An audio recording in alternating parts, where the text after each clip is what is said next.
my whole kind of second cup is just that loop. And it's like, I feel like, I just kind of felt like I was inside this kind of like reptilian creature, like almost like in the guts of it. And I could just, it was the same kind of feeling of madness. And this time there was just a lot of noise. From his knowledge, what happened was I was attacked from an outside entity that basically kind of infiltrated the space, but targeted me specifically. And I have a lot of respect for ayahuasca and all plant medicine. It's not the plant medicine that's the problem. There's all these other variables, and it's serious stuff. Welcome to the Spirit Box podcast, where we explore folklore, magic, the world of the spirits, and everything in between. For episode 69, we welcome Eft practitioner, Reiki healer, and tarot reader, Hand of Nikara, to the Spirit Box. In this episode, she shares her experience with ayahuasca and what she has learned over the years as a result of the trauma she went through during her ayahuasca ceremony. I'm particularly keen to talk about this experience because you don't often hear about people having negative experiences with plant medicine. So it's an important discussion to have, and that's why we're having it today. It's also a really personal story, and I'm very grateful to our guest for sharing it with us today. Now, we also go into the Hand of Nikara's journey into the world of ceremonial magic and how it has shown her the necessity of learning how to protect one's own energy, especially when dealing with medicines of this kind. And we get into that in the Plus show, where we discuss the impact of dissociation and healing, and the impact of the lesser banishing ritual of the pentagram, and the part that particular ritual played in our guest's healing. Now, if you'd like to hear the Plus show, then sign up for the Patreon. The links are below in the show notes, and you can hear the extended show along with, the whole back catalogue of all the extended shows. And there's a host of other benefits like bonus shows, and we have a kind of a monthly get together and talk about experiences and what have you. And to that end, before we start, I'd like to give a big thank you to the Anchor Patreon members, and in no particular order: Ikro, William O, Robert W, Roland B, Steph, Tim, Tao, Wei, Pamela, Michelle, Merrily, Marco, Kate C, Jen, Hannah, Flora, Eric, Desiree, Austin, Ali, Carrie S, Brennan, Tyler, and Matthew. Thank you all. I really appreciate your supporting the show. I really couldn't do this without you, so you have my thanks. Now, if you'd like to support the show but Patreon isn't your thing, you can buy me a coffee via the link in the show notes. Or you can give me a positive review. Every 5-star rating helps grease the wheels of the algorithm. As always, I'm interested in people's experiences with the other, from wildlings to shadow people to the she. If you have a story to tell, then reach out to me. I'd love to hear from you. Okay, that's it from me. Let's get on with the show.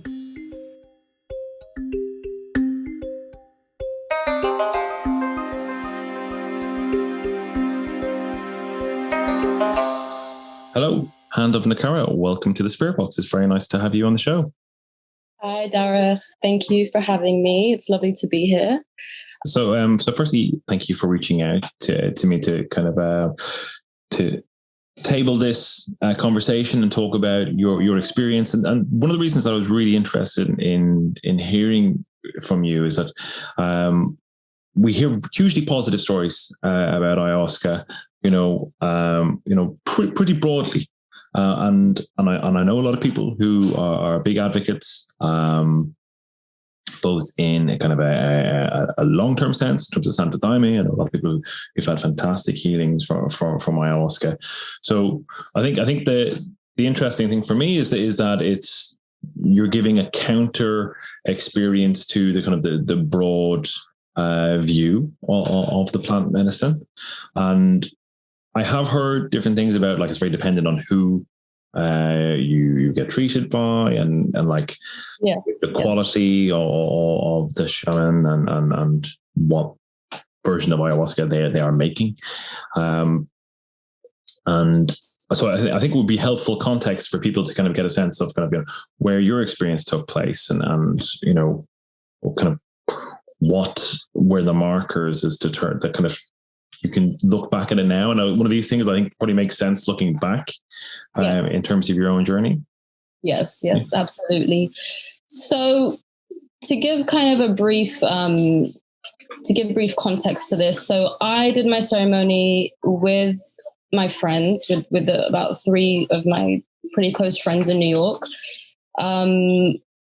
We did it, I would say about 3 hours from New York. So it was definitely quite quiet, in this beautiful house with a lot of greenery, a lot of space. So it definitely wasn't in kind of like a city environment, but it was not in Peru or where it's typically done or typically advised to do. So that's the first thing I will say. The second thing is the person that administered the ayahuasca, he did tell us that he was not an actual shaman.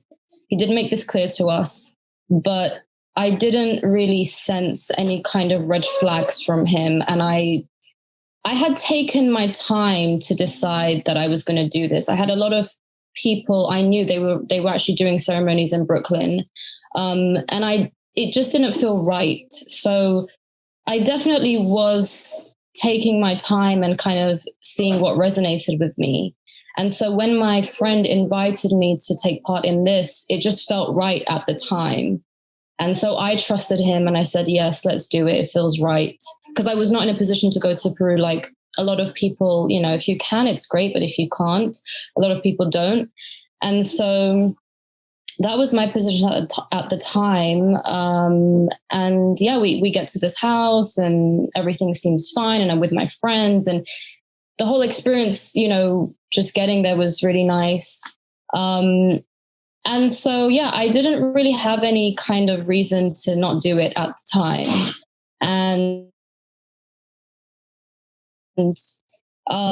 so we did it, and we did it in a proper ceremony, you know, kind of setting. And I remember him, you know, calling to the different energies and just really, you know, taking his time and making sure that he, you know, really set the space and you know, did the necessary things required. You know, I'm not an expert in shamanism. I don't really know how these ceremonies are really supposed to go, but we all felt fine. We were really conscious of why we were doing it and, you know, why we were there. And yeah, I didn't have a reason to kind of, you know, feel like, oh, I shouldn't do this. And just my own kind of mind frame was, you know, I just wanted to come in with as much respect as I could and really learn from the experience. You know, I would be lying if I said I wasn't curious about the effects of ayahuasca that everyone talks about. I think that's just human nature. I think that's fair to say. But I really was there to learn and receive the healing that I, you know, was hoping to get.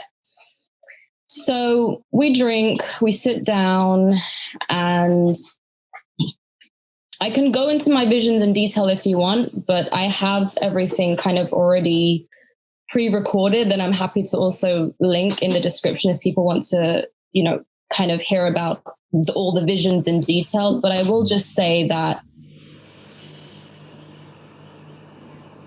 it was really scary in the sense that it was a lot of heavy energy. It was a lot of what felt like reptilian energy, which I heard about. You know, a lot of my friends that did it, they talked about, you know, the spirit of ayahuasca kind of embodying this almost like serpent-like energy. Yes. Yeah.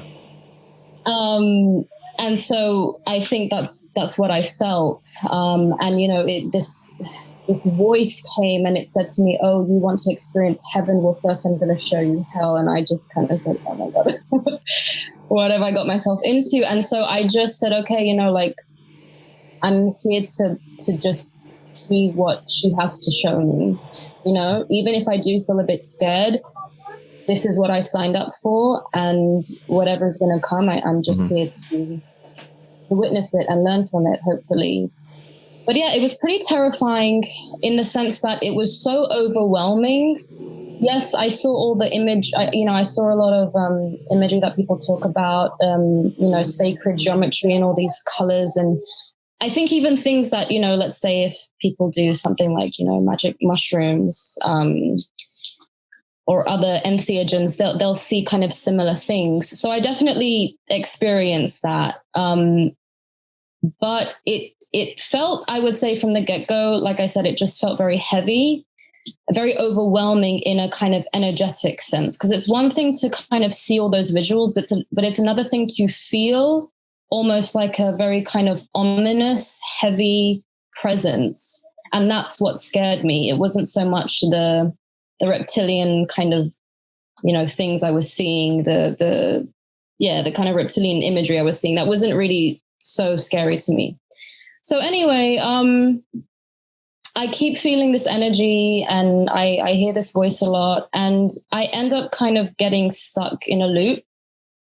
And I just keep kind of asking myself, why is this happening? And it just kind of continued. And it just kind of felt like I was experiencing pretty much like madness is the only way to describe it.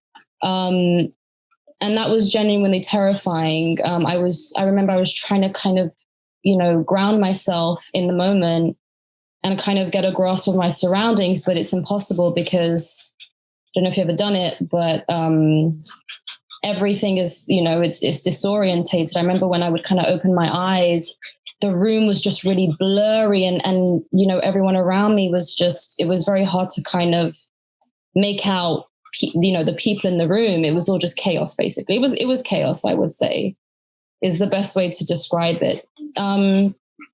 So I would say that lasted it was the first cup that we all drank.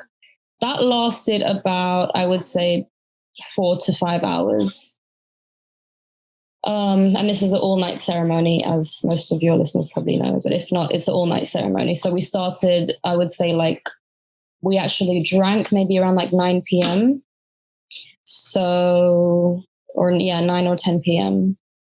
So that was the first cup. That was the first part of drinking it. And I really just felt like I kind of went to hell. The level of madness I felt, it was kind of like I said to myself, I'm almost like, you could say in a mental institution hell. It was just so severe. And it felt, I know it might sound a bit dramatic, but it kind of felt like I was just being tortured. Because when I got to the point where I was stuck in the loop, it just kept happening again and again. And it's like I wanted to answer the question, why is this happening? But before I could answer it, I just asked myself again. So it was just this horrible loop of insanity. That's really the best way to describe it. And so the first cup kind of wears off. The effects of the first cup wear off. And we're encouraged to drink a second cup. And this could be debated. People could, say a lot of things at this point already, like, oh, that was already too much. But anyway, I'll just continue. So we have a bit of a break. We speak to the shamans. I think I'm too kind of shaken up to even talk about to kind of communicate that I'm having a very difficult time. I think it just kind of had me in a bit of a state of shell shock. So I wasn't able to really talk about it in the moment. So I kind of just go along with everything. And my friend really, she encourages me to drink the second cup, which is what they ended up serving. And between that, we have the tobacco blown up our noses, the agape, I think it is, if I'm saying it correctly. So we have that, and that's supposed to kind of clear the mind and help make the second cup smoother. And so we do that, and that's actually, it does kind of wake me up to some degree, but I would say in that moment, I was still very much, like I said, in this kind of state of just being so shocked, basically. So I'm kind of just going along with everything, and just trusting the process ultimately, even though I'm very much scared at that point to drink the second cup. So we drink the second cup. Time had passed. I would say it was already kind of morning by the time we drank the second cup. It was probably 5 or 6 in the morning, because I remember the sun just starting to rise. So yeah, I muster up the courage to drink the second cup. I think I did mention to the shaman briefly as he came to me to administer the rapé. I said, yeah, I'm having a bit of a hard time. He's like, don't worry, just drink the second cup and it will all make sense. It will all, kind of, yeah, it'll make sense. So I mustered up the courage to drink the second cup. I drank the second cup with everybody. And it's, like I said, it was already kind of daylight at this point. So visually, it felt already more intense because of the sunlight. Not that that's a huge factor. So we drink the second cup and I don't have not really any visuals, but I go straight back to the loop. And my whole kind of second cup is just that loop.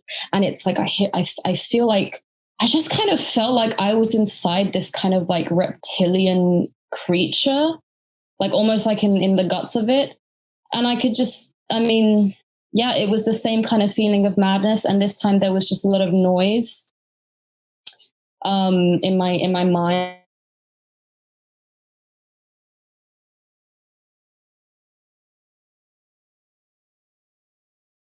Actually find soothing. They can be soothing, but I just was in such a state of, I think, just being so, what's the word? Yeah, just being so petrified and terrified and feeling as though I was genuinely being tortured, that everything just kind of almost aggravated it. There was very little to kind of soothe me. And yeah, the second cup was, again, I would say, yeah, probably another 4 hours. And it was really just the same loop and the same kind of feeling of every time I asked the question, I felt like I was dying. I don't know if I mentioned that before, but every time I asked the question, it literally felt like I was dying. I felt just like this sheer agony in my soul, in my body, like in every cell of my being. And I just couldn't really make sense of it. So I just kind of kept saying, I surrender. Like, I'm not going to fight this. I don't even really want to know why this is happening. But I guess some part of me did, because the question kept coming up. So that's the condensed version of what I experienced in the ceremonies. I explain in more depth what the actual, more of what the visions I saw, and I definitely saw like things in my personal life coming up, but I didn't experience, I would say, like any real, like, I know some people kind of relive some traumatic memories and they work through. I didn't really experience that. I really feel like what I just kind of experienced was just this kind of chaos, this energy of chaos. And it didn't really feel like my energy, if I'm being completely, certain. Mm-hmm. And like, it just didn't feel like my energy as I was experiencing it. Really, that was one of the questions I was going to ask you. Did it feel, this kind of the loop you were in, did it feel that it was an internal thing or an external thing? That it was like a... I would say a small portion of it felt internal, but a lot of it felt like it was this external thing that was happening to me. It felt like this external energy had a hold over me, right. And was just almost shaking me like this ragdoll in a way. I just, I had no sense of myself. And again, I really don't feel like it was me, because I find it very hard to believe that I would do that to myself. And I say this as well because I've definitely, you could say, like, experimented with different substances. So I have some kind of grasp over, how your altered consciousness feels. Obviously, ayahuasca is very different, but even, let's say, kind of experiencing magic mushrooms, like psychedelic mushrooms, I just can't, it didn't feel at the time that it was really the majority of my own energy, and it still doesn't feel that way now. And between now and then, between basically the time that has passed, I got some answers to what I kind of went through, which I'll elaborate on, but it pretty much confirmed how I initially felt, but didn't really have the words to explain in the ceremony, when the ceremony was over, and then for some time to follow. So that was, just to backtrack, that was the second cup, basically. It was just that loop, the question, the feeling of complete powerlessness, the feeling of torture, the feeling of dying every time I ask myself the question, and all the noise and chaos, basically. So I eventually purged. I purged just a little bit into, the bucket that they give us. And then everything, kind of dissipated. And when I came back to, the moment, the first thing I said was, oh my God, I survived this. And at the time, it was this great victory. But retrospectively, I would say even just 2 or 3 years after I did it, looking back at that moment, it's incredibly sad, because the last thing I would want to do is put myself through such an experience just to say I survived it, because that wasn't the initial reason I did it. To some people, that could be,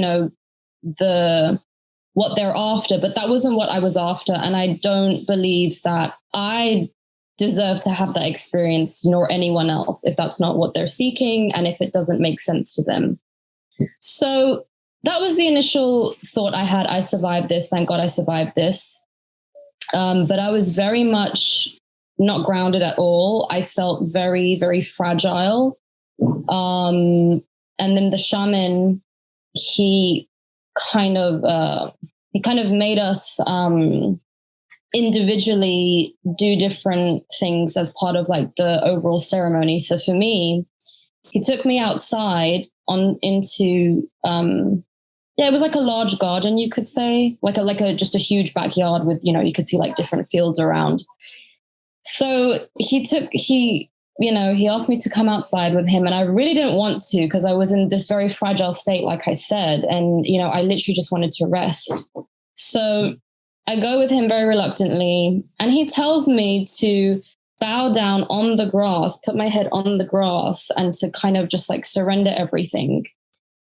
And my gut feeling was saying, no, don't do it. But I didn't want to, disobey the rules. So I just followed what he said. And in that moment, and I'll explain this more, but in that moment, I really feel like whatever kind of ounce of strength I had within me, or whatever kind of my own energy in a way, I feel like when I bowed down and I surrendered everything, because I didn't really know what I was doing. I was just going along with what he was advising, I really felt like that was almost like the last blow in a way to me being grounded, because after that, I was completely gone. And what I mean by that, I sat back down in the circle, and everything after that point is pretty much a blur to me.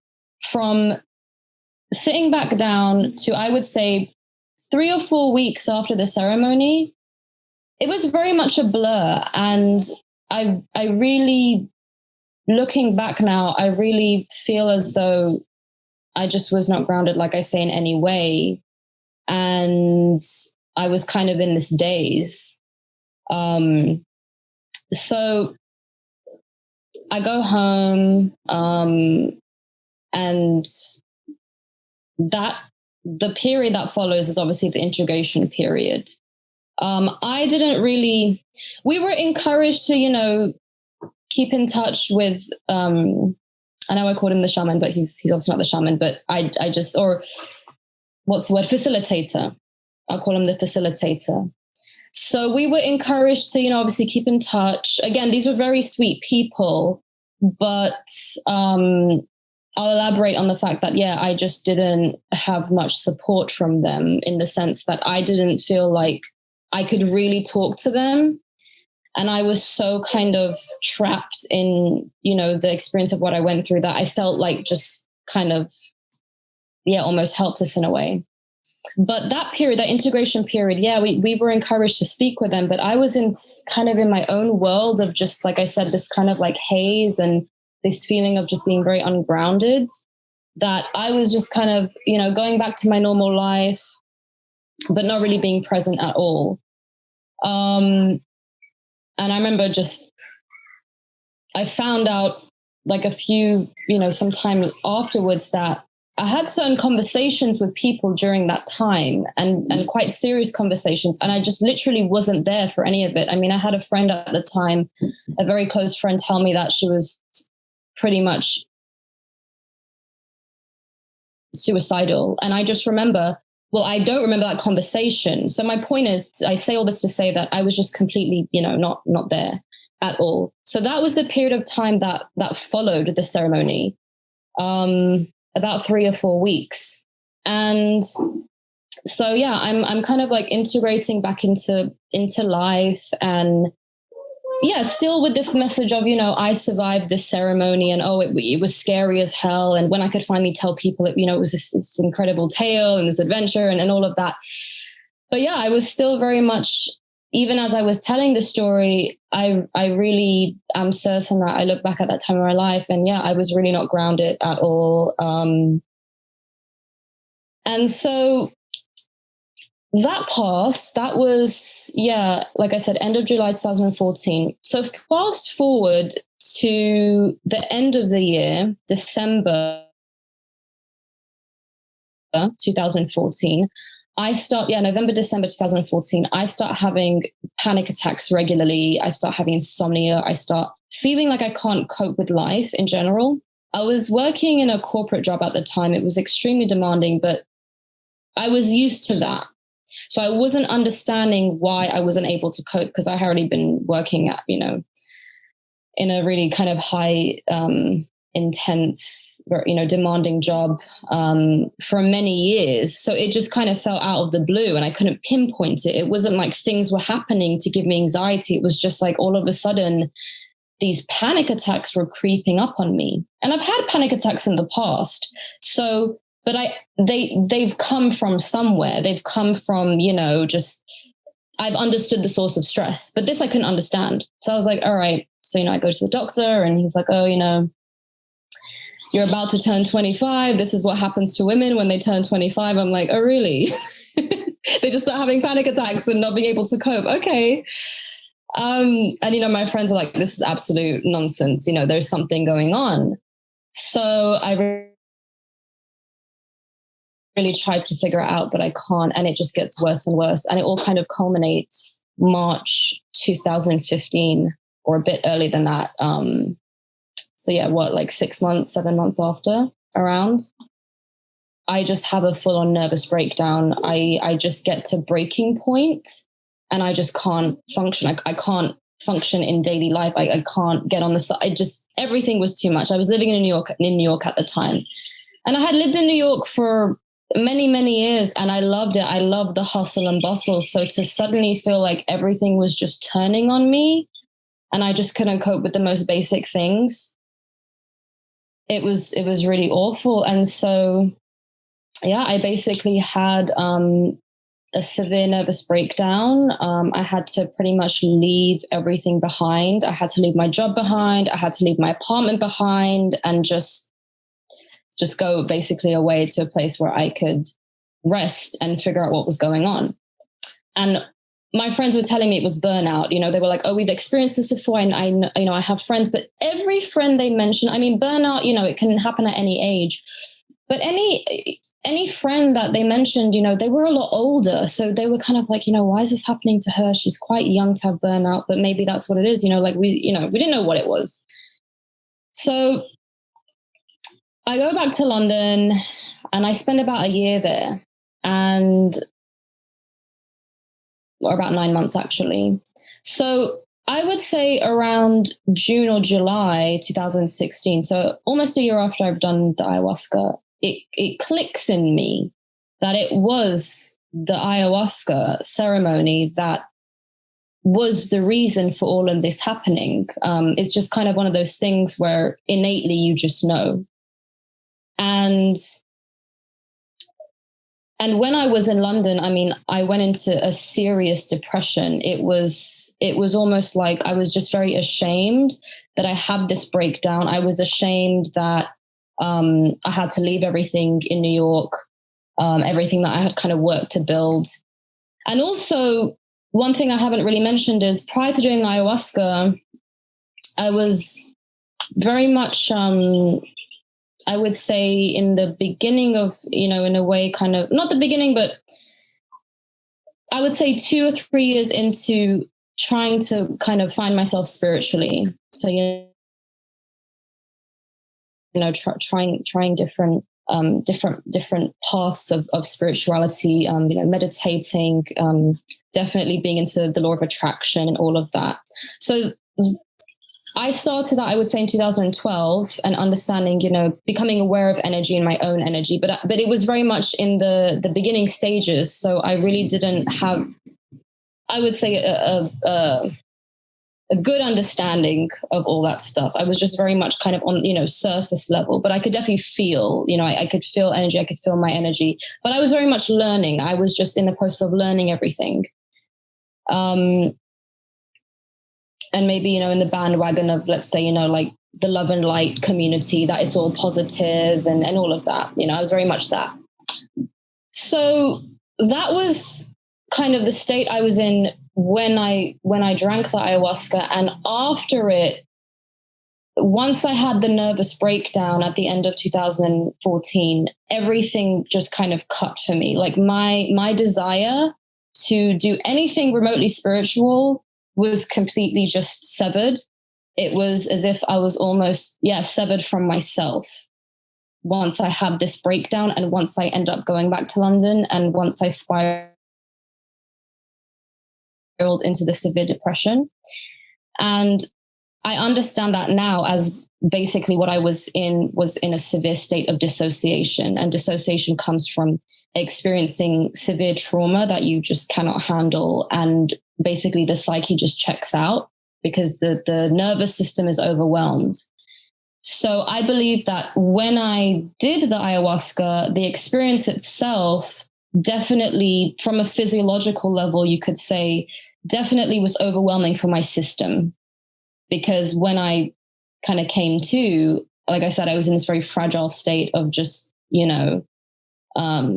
like I remember sitting in the circle afterwards and I was actually trembling because it was just like, it was just so intense. I didn't even have words for it, So yeah, when I was in London and I was just in the state of depression, it wasn't even depression. It was just dissociation, which there's a spectrum for dissociation, but the severe dissociation is when you on the spectrum of severe dissociation is when you have when it's so severe that you are just, you don't feel like you're yourself. It's like you're kind of empty in a way. It's like you're just completely checked out and you just kind of feel, in a way, at that time, during that time, the best way to describe it was I really just felt like I had no soul. Like I didn't know who I was. I felt completely empty inside. I felt like I was just kind of going through the motions in life. And then when it clicked into place that, oh my God, okay, I think it was the ayahuasca. I mean, I don't know what else to pin it down to because there was nothing else that happened in my life. And I'll link this, I'll make the connection between energy work and ceremonial magic with this, because this is kind of what I realized. Right. This part of basically the time that followed afterwards and what I believe could have helped me to prevent me from going into a nervous breakdown, basically catching it early and being able to help myself. Whereas, back then I didn't really know what I could do. So basically, I was in a really severe state of dissociation when I was in London for the majority, for all of 2015. And it didn't really get better. I just had to kind of learn how to deal with it, but it was awful. It was honestly pure hell. If anyone listening has experienced dissociation to the degree that you feel like you're just not there anymore and you don't know how to get out of it, you understand what, how it is. It's like nothing really makes you happy. Like all the things that you enjoy as a person, nothing can bring you joy anymore. It's pretty much like life has just kind of had all the joy just kind of completely sucked out of it and you can't really escape it. Because I've definitely had experiences with depression where, it comes from a specific event. It's there for a while, but it's not like pervading everything 24/7. I can still find joy in things here and there. And obviously depression is a huge topic and, that it's complicated in itself. But I would say that, with dissociation from trauma, when it gets that severe, it is pretty much 24/7. You're just kind of in the state of just, you're just not there. So I don't mean to go on, but I wanted to just kind of that's perfectly fine. So I think firstly, I just wanted to say that I'm sorry to hear that you had such a traumatic experience. I've had a lot of people on the show and myself included all talk about kind of variants of experience with mental health, some severe, and like the account that you're giving, where you talk about that kind of full dissociation, where nothing in your life can give you anything. That's a horrible scenario. It's basically hell. It's, and of course, needless to say, I was, trigger warning, I was suicidal the whole time. From the minute I had the nervous breakdown and I realized what was happening, it was constant, like, please just take me away. Not like not like I hate life or any of that. And I don't think anyone that feels that way hates life. It's just, you're in so much pain and nothing can remedy it. I didn't really give much information, but I tried a lot of things. I went to acupuncture. My friends were all scrambling to just literally save me, but it was impossible. It just didn't happen. And so, it's really just hell when nothing can really relieve you. Even the modalities that you relied on yourself before, when that can't help you, I don't think there's anything scarier, because you literally don't know what to do. So I ended up just having to kind of accept that this was my life until further notice. And that was awful in itself. Because, like I said, I've experienced bouts of depression that some lasted 6 months. Yeah. The fact that this had been a whole year of the same state of mind, it terrified me to no end. And were you reliving that loop? Like, were you kind of anchored to that moment? I wasn't reliving the loop, but there were images in my mind. It's funny because it happened almost like the 1 year anniversary of doing it. It clicked into place, and shamans say that she will continue to work inside of you for up to a year. So that's kind of funny. I can't say for certain what that is, but it clicked into place. And like I said, it's when you just know, it's your inner truth. So that was my inner truth. And to this day, it definitely was because of what I went. And so, I continue with the state of depression. I kind of, keep looking for answers. I end up going back to New York. So we're in late 2015. I go back to New York. I have to go back to work. I'm still very much like, not okay, but I have to just deal with it at this point because it's not getting any better. I tried a lot of things when I was in London. I prayed. I mean, God knows I really prayed when I was in London. I would try to sit down and meditate. I would try to, connect with my spirit guides and all the things that I was praying that I had a strong connection to before I did it. Nothing. It was like the best way to explain it was I was behind this pane of glass trying to like break through to my life and to myself and to like wake myself up. I just couldn't. So it was very, very painful. And, with that comes like having to obviously fake being around everyone because you can't tell everyone, oh yeah, I'm just in this state of just being so fucked up. You can only say that so many times because it also takes a toll on your friends. So it's a mess, it's a mess. So anyway, I go back to New York. I kind of am on the search for answers, but I'm also, when you're experiencing this severe dissociation, you kind of almost just resigned and just kind of given up. So mentally, I wanted to know what the hell happened. Like it still didn't make sense to me. I didn't really have any answers. Like, all right, it was ayahuasca, but like, why? How? What? Is it me? Is it something else? I don't know.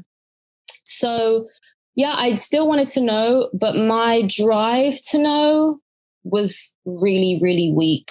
Like, my faith was pretty much gone. And with this comes the whole narrative that you're a bad person. I would say, honestly, before I did ayahuasca, I was very like, I think just naturally very positive and very happy and just happy to live life, and, you know, just really wanted like good for everyone and everything. So to me to have that narrative for myself, I think was just the saddest thing that really broke me. The fact that this happened to me when I really have tried to live my life the best way, and not, you know, not coming from like a religious perspective, but just like maybe, you know, maybe in some ways that people understand karma, and definitely the way I understood karma back then, you know, I felt like I had been really punished. So there was definitely that feeling of like, yeah, you know, this thing happened to me and it's not fair and I don't know what to do and I can't escape it. So that narrative was just running constantly, definitely after the breakdown. And also this feeling of like being ashamed in the spiritual community, which is something I definitely want to talk about. So I tried to connect with my friends that I know that did ayahuasca. No one had the experience I had. I was very much like of an island to myself. I don't know if that's the correct way to say it, but I was very much like alone in my immediate circle. And like you said in the beginning, you know, there were no real negative like accounts. Like I tried to search for negative accounts, especially, you know, on YouTube, because that was where I was watching a lot of people's stories of ayahuasca. And so were my friends too. And even my friends that went to the Temple of the Way of the Light in Peru. They all watched, you know, the people's, you know, ayahuasca stories on YouTube mainly, or the interviews and stuff. So I just couldn't find anything. And I was like, am I the only person that this has happened to? So then I finally came across like some forums online. I finally took the time to kind of read everything, and they were explaining what I went through. And I was like, all right, I'm not the only one. But no one is voicing this. It's just in writing, you know, so it's not the same, of course. So I felt very much like, I wouldn't say shunned, but I felt very much kind of rejected in a way from the spiritual community, because I didn't have that victorious, you know, ceremony where I could just kind of tie everything up with this like bow and just say, oh yeah, I learned the lesson and I got the healing and it all makes sense for me. No, it was like, you know, I'm just in this perpetual state of dissociation, like I said. So it was really hard. And I actually had like I had a post-integrative session from someone that studied Gabor Mate's teachings. I haven't read that much on Gabor Mate's work, but I've read a little bit. But yeah, I haven't explored his teachings and, you know, the way he kind of speaks about it that much. But I did this integration session, obviously like two years later by this point, you know, so it's a little bit maybe late, you know. But anyway, no, it was actually 3 years later. So anyway, we do this integration session and she's lovely. She's a lovely woman. But it was the most infuriating thing, because the whole session was just trying to tie this state of, now I know it's dissociation. Back then I didn't have a word for it. Trying to tie this state of just, you know, all this awful state I was in. She kept trying to tie it back to my childhood. And she kept trying to say, you know, that ayahuasca was teaching me things about my anger and all this stuff. And I'm sorry, it just sounded like complete nonsense. It was like she was just trying to find the meaning the way she knew how, but it was completely wrong. And so it just felt like dead ends. It felt like wherever I was trying to get this, especially within the ayahuasca community I had access to at that point, that always tried to drive home the point that, yes, it's this great lesson and yes, it all comes full circle. It didn't come full circle for me. I tried, it didn't. So again, you know, no real answers, and definitely not to do with my childhood. I know what to do with my childhood. It definitely wasn't, maybe a small fraction in my ceremony, but really most of it was not. So I'm skipping a bit. So that integration session took place in 2017, actually. But that was one of the things I tried. So that was 2017. So that was 4 years after it. But in 2016, when I was back in New York, my friend, a dear friend of mine, she was at that period in time, she was having regular channeling sessions with this medium that would channel this African god or deity. I don't really know. She would channel him, and she spoke about him before. So I was familiar, but, at that point, like I said, my faith was pretty much gone. So I was like, I don't care, like no one can give me answers, So she's like, just try it. Just try speaking with her. And this was a phone session. So I speak with her, and I remember being in my bedroom and just feeling just so down and just feeling like I'm going to kill myself. Like there's no escape from this. Like I cannot, I'm in this hell. So I speak with the lady, the woman, the medium, and she channels him, and her voice changes. Everything changes. The session was like almost 3 hours. So if it was an act, amazing job, because that voice, that was incredible. It was very deep, and he pretty much told me everything. This African deity, I think he belonged to the what is it? The Ifa the Ifa tradition, because he mentioned a lot of things to me from that. So I think that was his lineage. So I gave him just a few sentences. I said, I did something, and, something happened to me, and I don't know how to go back. And then he said, yes, you did the ceremony. You went there to learn. It went completely wrong. And what you experienced was spiritual rape. And I just went, it's like something in me just woke up from this state of dissociation. Something in me woke up, and I went, oh my God, I've never heard this term before. And I still haven't really heard it that much. I was like, honestly, this kind of makes sense to me. Like, I feel like if there's one term to put it, it feels like spiritual rape, even though it sounds, so kind of crazy in some ways. So I was like, and the minute he says that, I just kind of start crying. It's like I'm crying from my soul, because it's the first time I'm hearing something that really clicks. And then I just say, what the hell is he even talking about? Like, what is this? So basically, he tells me that what happened was, from his knowledge, what happened was I was attacked from an outside entity that basically kind of infiltrated the space, but targeted me specifically.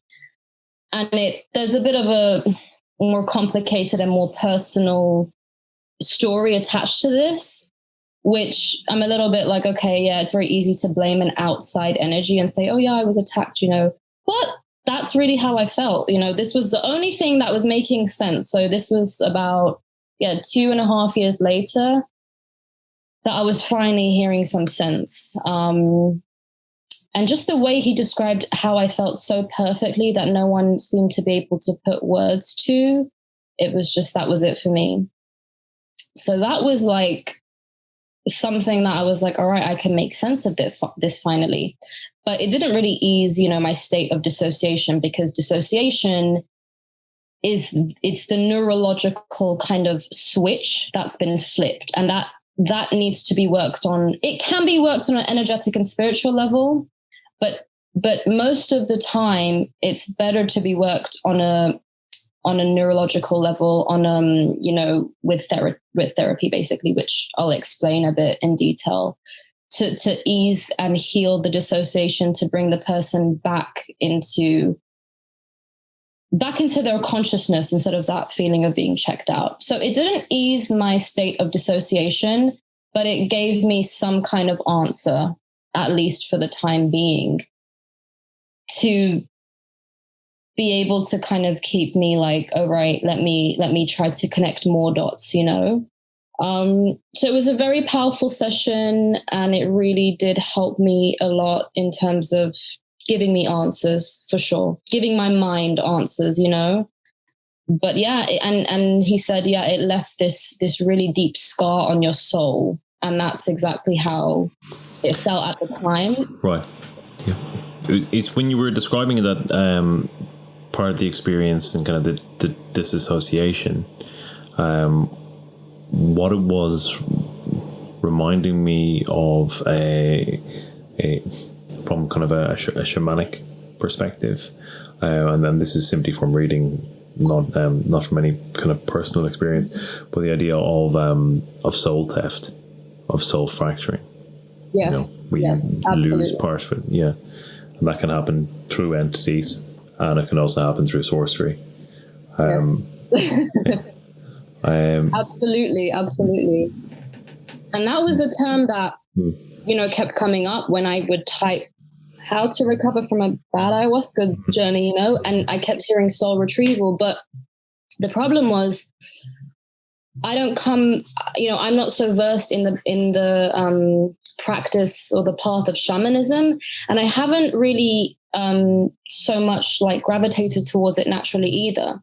And in that state of being so dissociated, it was just vague terminology. It was just annoying me because I was like, I just need to know what's wrong. And again, it just wasn't registering, but that's definitely it. It's your soul is fragmented.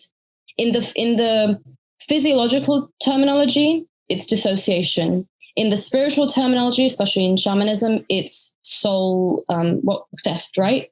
You called it soul theft. Yeah. Yes. So it can happen through fracture, through trauma, and then through specific being targeted, through sorcery or indeed kind of entities. Absolutely. And it just goes to show you, I think for the majority of us, especially someone like me in those stages of my spiritual journey, really knowing nothing, manifesting things because I was being very positive, which came easily to me at the time, which was great. Of course, you want to live a great life, but knowing nothing, being very naive. That's why I say like very surface level, and that's fine. Like it's everyone has their path and their stages. But yeah, I didn't know anything. I didn't know this could even really happen. And again, that's why it's so important to have these conversations and tell people like, yes, actually, it's not that, and I have a lot of respect for ayahuasca and all plant medicine. It's not the plant medicine that's the problem. There's all these other variables and it's serious stuff. And so, yeah, I mean, if I could jump in there, I don't know the people you were involved with. They could be fantastic. I'm making an assumption, so please forgive me if I'm going down a poorly put together thought. But exactly as you said, ayahuasca is an incredible thing. It is a medicine, but like any medicine in the wrong hands, if it's not being administered by somebody who knows what they're doing, a medicine could become a poison very quickly. And it sounds. And again, please forgive me for making assumptions. It sounds like you were given a terrible disservice by people who perhaps shouldn't have gone down that road. Ayahuasqueros, the shamans who administer this medicine trained for a very, very long time. Yes, absolutely. So I will say, the spirit that was channeled, he said to me, they shouldn't have given it to you. Like basically, I was one of the few people in the ceremony that I just wasn't supposed to be given it to. And he said specifically, they didn't know who you were. And I mean, when I say that, it sounds very like pompous because it's like, but he literally said to me, it wasn't for you and they should not have administered it to you. So, and now, especially starting to practice ceremonial magic, I now kind of know what that means a bit more. And I understand also for myself, because that the entity that was channeled, his name is Adekemi, by the way. I didn't say his name. So he calls himself Adekemi. So Adekemi told me also things from past lives that definitely resonated as well. And I'm not going to go into that, of course, past life stuff. But knowing that and connecting to what one of my past lives were in terms of how I deal with energy now made complete sense why he said they should not have given it to you, basically. So it all clicked. That part clicked into place much later. But when I first heard that, I didn't know. But now I understand more, about myself. But yes, I believe that, let's say like hypothetically, let's play devil's advocate. Let's say I was in Peru and I did it with a proper shaman, really of the lineage.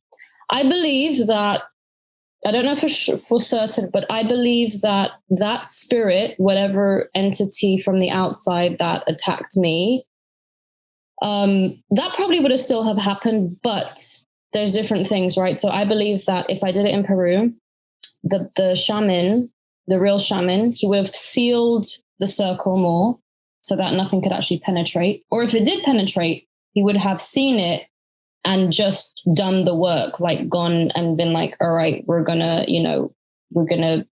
remove this entity because clearly she's not in a state to do it herself, for example. So yes, in some ways they, unknowingly did a disservice to me because these were really lovely people, but it just shows you the risk. It shows you the risk in drinking the medicine itself, because I still equate it to Pandora's box, and that hasn't changed. I have a lot of respect for it. It's really Pandora's box. It's beautiful and terrifying and everything, but yes, I really, and it's not really my place to say he's the wrong person to do it, because who am I to say that? It's just, these things are complicated, Yeah, sure. And I know you're not saying that at all. And it's, as I said, I'm making an assumption, and indeed, I don't want to disparage somebody I don't know, or I don't know the full ins and outs of things. And as you say, common. Like, I will say that I really believe that there is weight to what you're saying, and I don't know what can be done for people that are administering ayahuasca, even if they are trained. And even if, he was Colombian, so in some ways you could say that, his blood, it's like in a way connected, but still it wasn't enough, right? It wasn't enough at the end of the day. But I will also tie this to ceremonial magic now, because this is actually the more interesting kind of point for myself, at least, that I find. So, but I also want to follow like the chronological order a little bit. So, all right, so I get the answers and then I continue with my life. Adekemi tells me that I should start working with energy. So I go and study Reiki, and I move to Portugal, and all this stuff happens basically. And things slowly start to get better. But that state of dissociation is still lingering. It's lessened because I'm experiencing what you could say like more of like real life. I'm not like, I wasn't in London, like trapped in isolation, just like, in my thoughts constantly. So there was some relief and there were some moments of happiness, but I would say the state of dissociation persisted and felt like, I would say about 80% versus 100, which was what it was when I was in New York and what I was feeling when I had the session with Adekemi. So I moved to Portugal. I start studying Reiki. This is already 2017. And the Reiki session starts to awaken very slowly my soul. Like, I start to feel my energy a bit more, and I start to kind of, feel, you could say like the chakras, right? I start to become more aware of my own energy within my body. And I kind of feel like, okay, I'm slowly but surely coming home to myself. It was a very it was so slow during that time. But I had a lot of Reiki sessions. And so, I decided to study Reiki as per the advice of Adekemi.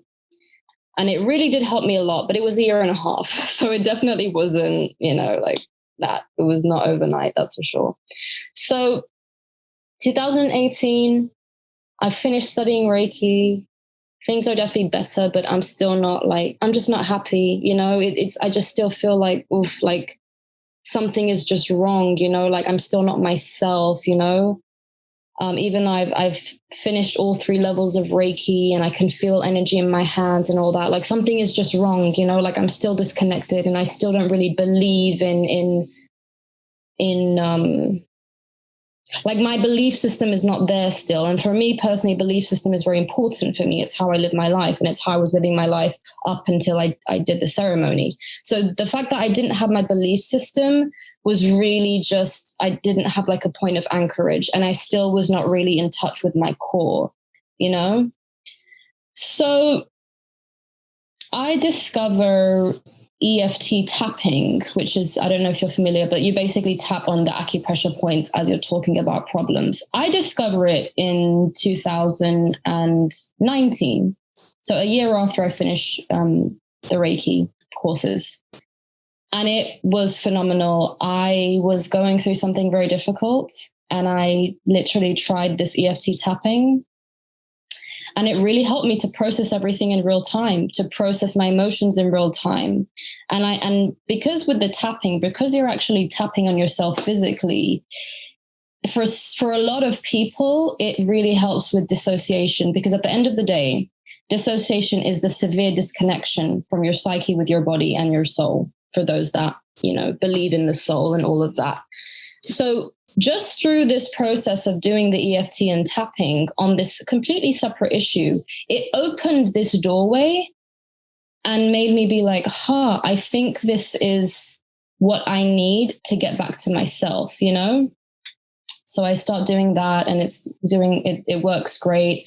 And then I learn really about trauma. And that's when I say, okay, I've been in this state of dissociation that I'm just starting to come out now because of the tapping. So it was actually fascinating, and it was amazing, and it was very freeing. And yeah, I was able to make sense of it. So that was around 2019. I definitely had way more answers, and I felt just the best that I had felt, you know, since I did the ceremony. I still wasn't, you know, like 100% myself, but I was much better. And it was such a huge relief. And I just felt alive again. You know, that's the thing. It's like, it's not that you want to just be happy all the time. It's just, you just want to feel alive. You want to feel like the full spectrum of emotion. So when you're just stuck in like what feels like, you know, someone just taking the remote control and like just removing all the color, that's how it feels with dissociation. It's like all the color from life is gone. So even the sadness you feel, it's not really real sadness. It's this just, anyway, I keep going on, but I think people get the point. So feeling, you know, that feeling of feeling alive again, and feeling like, yeah, I'm in this body, and okay, what happened. And that was years ago, and I don't need to dwell in it. You know, I was definitely like, yeah, it was a lot better. So that's 2019. And yeah, I really connect with the tapping. And that's why I do this now. That's why I offer this now, because it's been phenomenal. And it's just working with clients and seeing how they react when they know how to activate their own parasympathetic nervous system, which is what you're doing, and you're countering the adrenaline, the cortisol, by tapping on the acupressure points. It really feels like magic sometimes, because you're literally taking this feeling. I used it for panic attacks as well, and it really worked for me as well. Yeah, Amazing. Oh, I love to hear that. Yeah, it's phenomenal. Like, it really blew me away. And you know, when I first did it, I remember the first time I did it, it literally felt like I took a Valium. I mean, I can really say, like, truthfully, that's how it felt, because I remember being so frazzled and panicky and sad and angry and everything all at once, to just all those feelings kind of quietening, the problem still being there, but you can actually act on the problem instead of reacting from your state of the parasympathetic nervous system, which is, you know, it's the limbic system. It's a reflex. It's out of your control.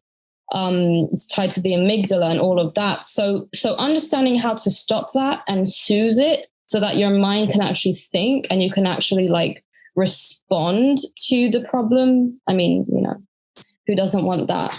So I love hearing that, you know, you use that, and yeah, I still use it to this day.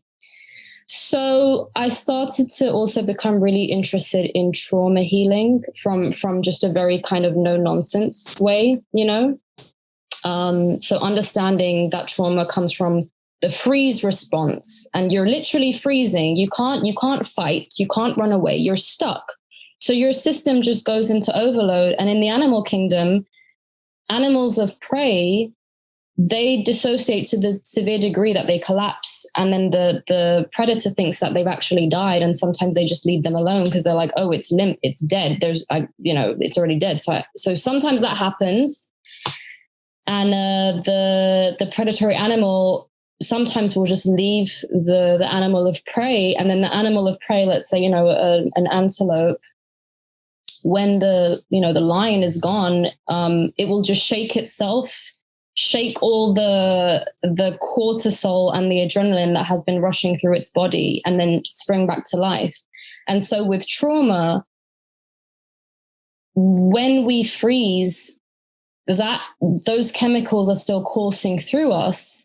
But because, especially in our society, we repress everything. So even if you shake, let's say you see like a car accident, and you shake, you're kind of telling yourself in a way not to shake, because it's socially unacceptable to do that, because people will be like, oh, it's, I think for the most part, things like, shaking, just a very kind of natural thing, it's not really encouraged. And so all those kind of feelings you get when you're in a state where you can't deal, you have to kind of repress and keep, no, everything is fine, I'm fine, I'm not going crazy, I'm not having a panic attack, I'm fine. So you keep repressing it, and it builds up, and that's what defines the level of trauma you feel and the level of dissociation you feel should you feel it, because not everyone experiences dissociation to such a degree. Sometimes it's just mild. So it depends for everybody. But I started to become very interested in understanding why trauma affects us the way it does. And it helped me make sense of it all. So that was understanding it from the level of the mind and the body, very kind of, practical, pragmatic, no fluffy talk, and not really speaking of energy, more just like what happens with the nervous system. And I think it's very, very important just for everybody to understand like how our actual nervous systems do operate, because it would actually I think it would just help a lot of us, just save us also a lot of trouble.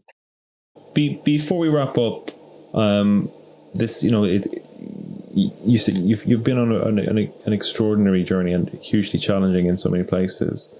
Where are you now? Where am I in myself? Yeah. Really, really happy, in love with life, powerful. I feel very powerful. Mm-hmm.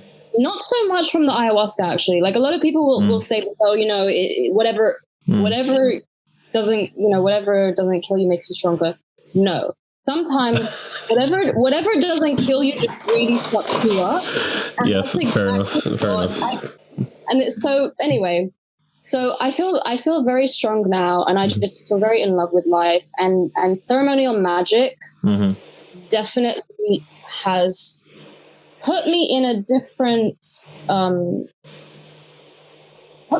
state when it comes to energy and understanding spirituality for myself. And it feels very much like a return home to myself. And so where I am right now is, I'm very, very happy. I'm very proud of myself. I'm very happy in the present moment. And I'm just very excited for life. That's awesome.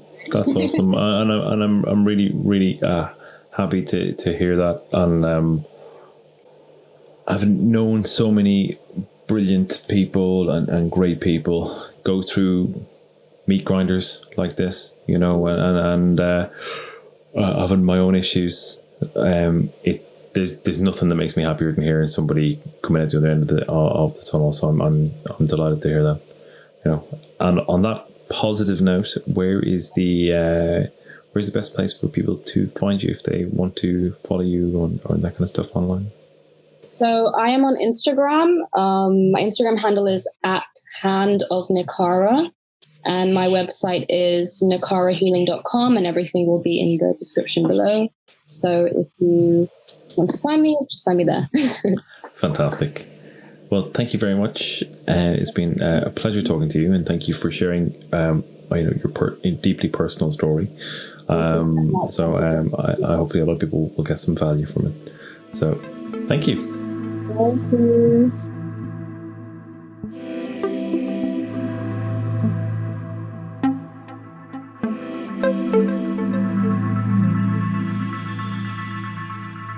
Okay, that's it for the show. Thank you all very much for listening. If you want to find out more about the Hand of Nikara, then you can check the links in the show notes to find a bit more about her ayahuasca experience and her trauma recovery.